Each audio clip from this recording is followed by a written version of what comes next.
Hey, this is Joe with Grow It Build It, and today I'm going to tell you how to light a charcoal grill without using lighter fluid.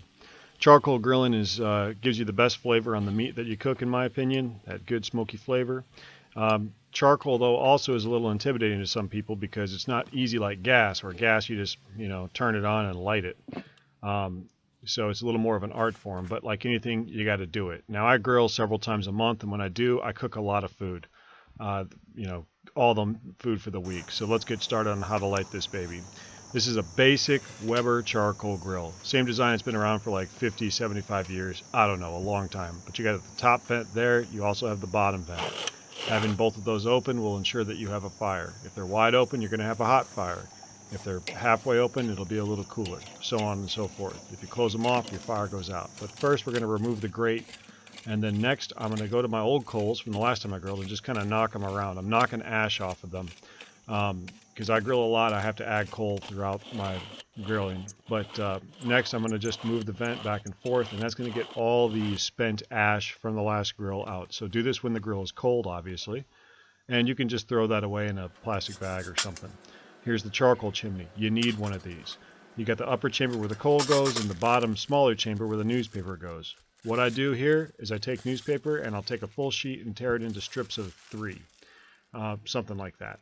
I tear it into strips because it makes sure that I'll always have airflow up through the chimney.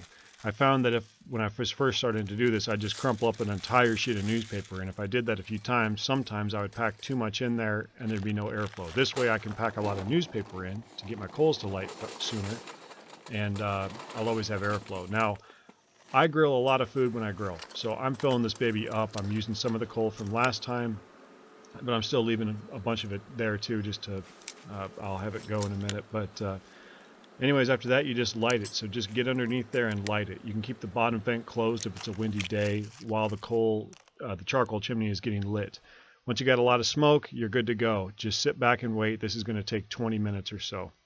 After the smoke disappears, go have a look. You're going to see that the coal is pretty much hot. The top, like here, the top layer is still black, but just underneath, it's red hot, white hot. It's ready to go.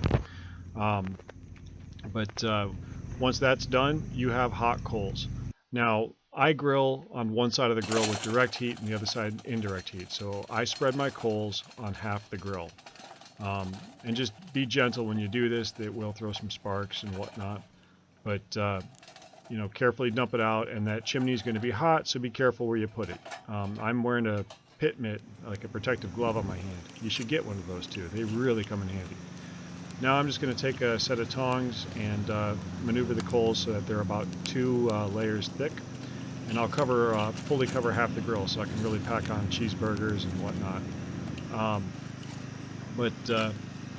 If you have like a high spot or something, that's where you're going to burn your food. If you have a low spot, that won't cook. You want to try to make it so it cooks the same speed all the time. So you want an even height. And I usually shoot for 2 layers of coal. I found that's what works best for me. And that's it. Now we've got a fire. It's hot. We're going to put the cover on and let this cook for 5 minutes or so. Both vents are wide open. And then that's just heating up the grate. And so at this point, I'm just going to come through with my brush and scrape all the junk off the grate from the last time. That's going to fall right on the coals and right into the grill, and I'm not worried about it one bit. It'll burn off. And I didn't mention this, but I have one set of tools that is just for the moving charcoal around and stuff like this, the dirty jobs. My other set of tools is for actually touching the meat. You should try to do the same thing too. This isn't a normal video for us, but I'm going to make a little playlist called like Grilling 101 or something. So you might want to just check it out. All the stuff I've learned over the years grilling, I'll try to transfer that knowledge to you or show you. You might learn something, a few tricks. But that's about it, though. I mean, really, charcoal grilling is it's really not that hard once you get your system down.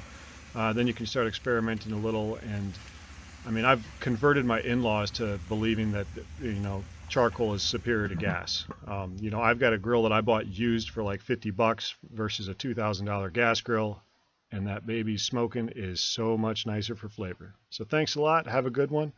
Talk to you later, guys.